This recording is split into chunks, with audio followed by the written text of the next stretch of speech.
Welcome home to St. Anne's. Please be seated.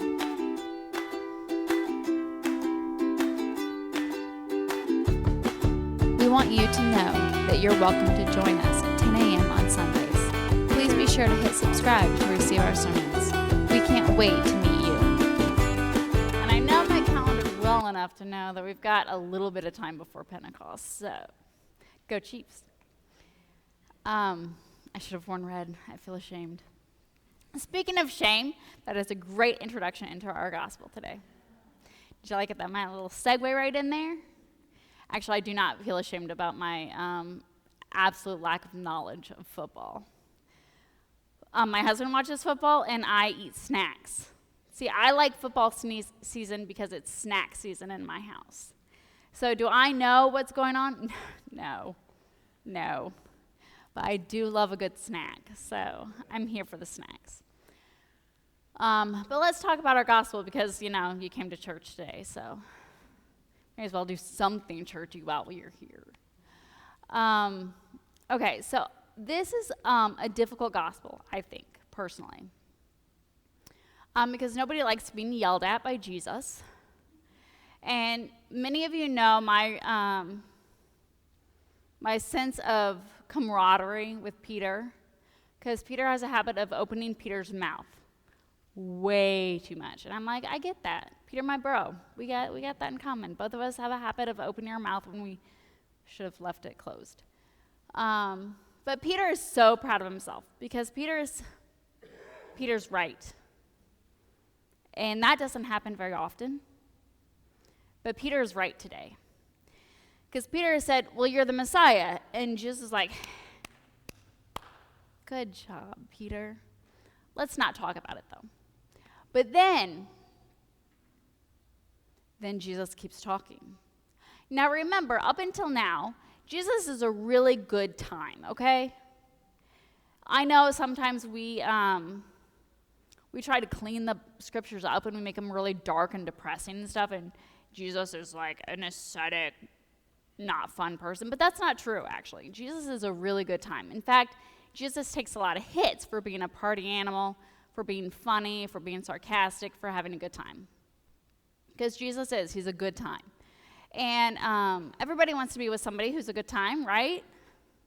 Yeah. It's why we hang out with frat boys in college. Not because they're smart and we should marry them. I'll tell you that. Just saying. I'm just being honest. And so everyone has really liked hanging out with Jesus. Jesus is a really good time. He's doing cool miracles. He's a good time to hang out with. He's funny. He's personable. Really good time. Then Jesus starts talking truth. And ain't nobody got time for that. Do you want to hear the truth? Do you?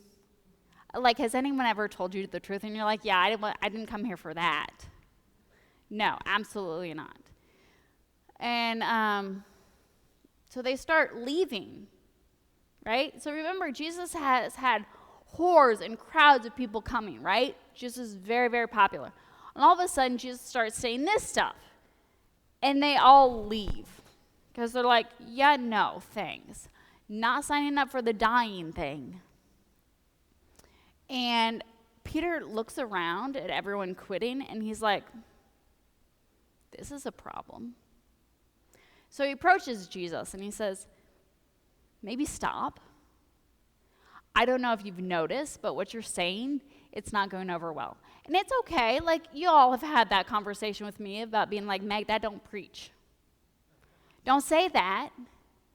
You're like, nobody wants to go to a church that says these things. And Peter has the same conversation. Peter's like, hey, Jesus, yeah, that don't preach. Stop it. And Jesus has to come to a realization about this. And this is actually the same phrasing that Jesus uses when he's in his temptations in the 40 days, right, before Jesus starts his ministry. This is the same phrasing. Get behind me, Satan, because the number one temptation of Jesus is popularity. That is Jesus' number one temptation. And we're all the same. We all want to be liked, right? We all want to be admired. We all want people to want to be around us. And yet, if we speak the truth, if we're honest and doing the right thing, it don't preach. It doesn't go over well. Because nobody wants to be told, love everybody. Nobody wants to be told, be generous. Like those are not fun things. We want to be told things that make us feel good, that build up what we already think, that already cover our biases and our bigotries that we're already carrying around. We want to feel supported in those things, right? We want to feel right and justified and vindicated. And so Jesus has to come to that place with himself. And how much of a temptation is it even stronger when your best friend, one of your not his best friend, Mary Magdalene's his best friend. And it's not John either. John likes, but close friend, your close friend approaches you and says, hey, intervention time. What you're doing is not making you popular. It carries a lot more weight, doesn't it? The temptation is a lot stronger when it comes closer to home. And so this is so very, very important because Jesus has to come to that realization. And you and I have to come to that realization. And I think the power that the next step is the shame piece. Because the reality is, the gospel can feel shameful. Can I tell you a story about shame? And I could be real open and honest and vulnerable with you and talk about how, I feel shame all the time. And I do. I have a disability. I feel a lot of shame. I'm a female in this world, and if you're a female in our society, you feel a lot of shame. Right? It is monetized. Shame is monetized in our world. But we're not going to do that because that's no fun. I'm going to tell you the story of a dog that I had growing up. I had this adorable little Cocker Spaniel.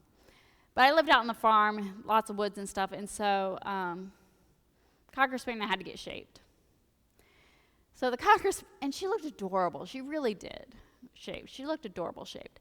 But she didn't think so. So she comes home from the vet having been shaved, and she hides under the deck for a week. Right? Because the dog is just so ashamed. How often do you and I do that? How often do you and I absorb our shame and then hide? And we are robbing the world of the gospel when we hide in our shame. That's the reality of it. So I want us to really come to grips with the things that make us feel shameful. Because I'm going to challenge you in something. Okay, and I said I wasn't going to get real about the MS thing, but I feel like that's probably a better example than a dog, right? I mean, the dog was adorable, though. It preaches better. Dogs preach better. But I had a student, and I feel, and I know I shouldn't, but I do. I have felt shame of my diagnosis for the entire time that I've had it, okay? Because when you're young and disabled, people notice, right? And there's a guy at the library, and it's always the same guy. He always chases me down, and he prays for me. And he tells me that, if I just pray harder, I'll get better. And I'm like, that never occurred to me. I have spent all this time, and I have never talked to God about this. But thank you. I am sure that your brilliant, enlightening prayer in the parking lot of the library is going to make all the difference. But thank you. Anyway, not the point. But yeah, we all have our shame, right? We all have the things that make us feel ashamed. And I do. I feel ashamed about it. But there was one time I was walking to the office, and another student came up, and she had cerebral palsy. And she said, Ms. Rhodes, do you have cerebral palsy? And I said, no, I have MS. And she's like, I've never seen an adult working who can't walk, like I can't walk. Do you know how important it is for kids to see things? Because when you're a child, you can't imagine things being different if you don't see it. That's why our kids get stuck into poverty and they get stuck into all these different things, because if you don't see it, you can't imagine a future that's different. If I lived completely in my shame and I never left my house, and trust me, it is tempting. I would love to just hang out and be a stay-at-home dog mom. I mean, my kids can go to school. No, they don't need to stay home. But my dog, like, we just make sourdough bread all day. That's what we would do. That is tempting, right? It's tempting to be like my dog and go hide under the deck and be like, nope, not going out there because it's embarrassing and I feel shame. But what if we let go of that shame and proclaimed the gospel, and it made a difference? Because I'll be honest, the gospel doesn't have a lot of power when it comes from power. In fact, if we're going to be real honest, the gospel, when it is in the hands of power, is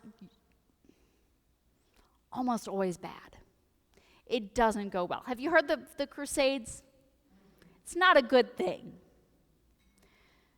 But when the gospel comes from a place of people acknowledging their shame, of acknowledging their humanity and their vulnerability and who they really are, and the power of Jesus Christ in that, that's earth-shattering, and it makes a difference, and it changes the planet. You and I are called to do the same thing. So where is your shame? What are the things? Is it struggling with an addiction? Is it struggling with a physical thing? Is it struggling with a mental thing? What is it that you feel obsessed with hiding? That if the world knew about this, if the world saw it as it really was, then maybe you wouldn't be as cool. Maybe you wouldn't be as powerful. I challenge you that is where God calls you to proclaim. It's always in our weakness. It's always in our vulnerability. It's always in our honesty. That is where God challenges us to proclaim the gospel. Our Savior was a skinny dude who didn't come from power. He was a minority, and he got hanged from a tree. The most shameful death at this time. Our Savior is the definition of what should be shameful in our society. And yet, it's God. What does that mean for you and me? I don't know. But I challenge you to find out.